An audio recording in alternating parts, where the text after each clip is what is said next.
Sonidos producidos por nuestro cuerpo.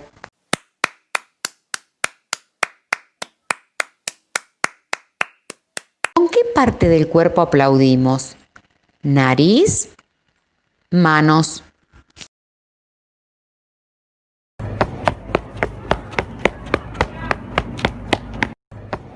¿Con qué parte del cuerpo corremos? Boca, pies.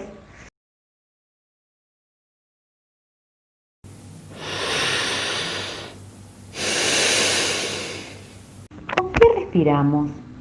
Nariz, manos.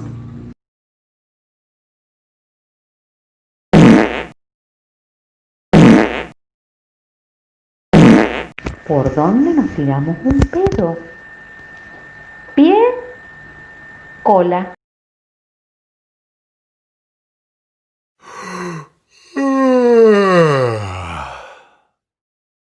¿Con qué parte del cuerpo bostezamos? Nariz, boca.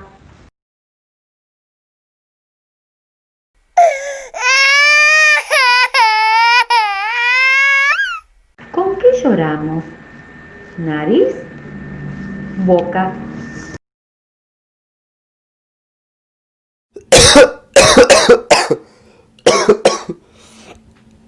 ¿Con qué parte del cuerpo tosemos? Manos, boca.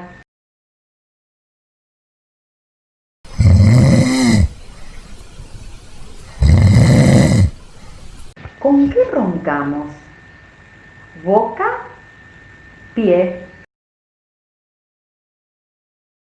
Adivina, ¿qué sonido es?